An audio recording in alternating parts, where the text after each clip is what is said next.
Hello, greetings from London. I'm Edward Lucas, and I'm very glad to have the chance to share some thoughts with you about this very important subject of information warfare.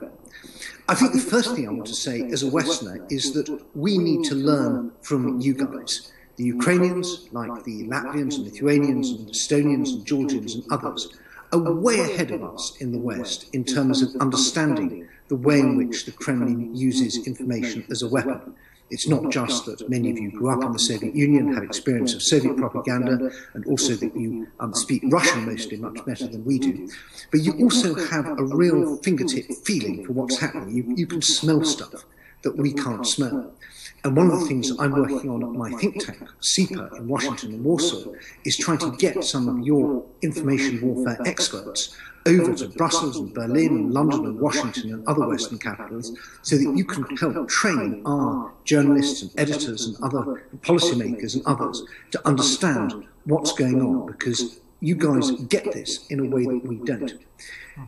I do think there are some things that you could do more in the West where Russian propaganda has really done very well, I'm afraid to say, and I'm ashamed as a citizen of the United Kingdom that my country has been one of the places where Russian propaganda has perhaps done notably well. But we need your help, and I think there are things that Ukrainians abroad can do, particularly things that embassies can do. And I can just suggest a few of them. One is social media.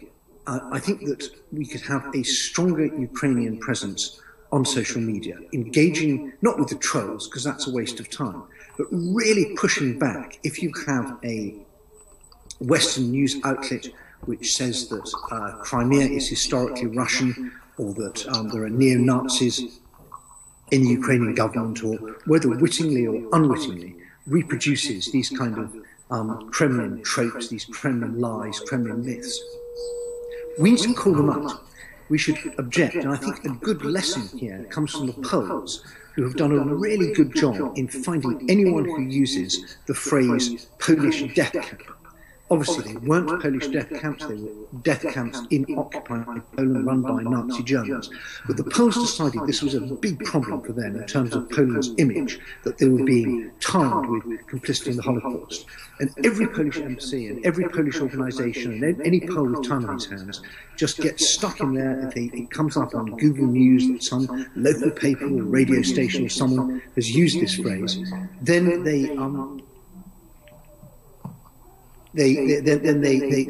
get stuck in and object.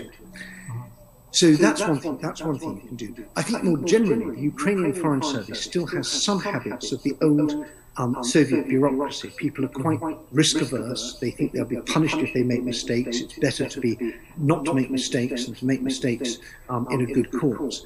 And it varies very much. Some Ukrainian embassies are fantastic. Others of them are good at some things, but not at others. Some are really, I think, shamefully passive.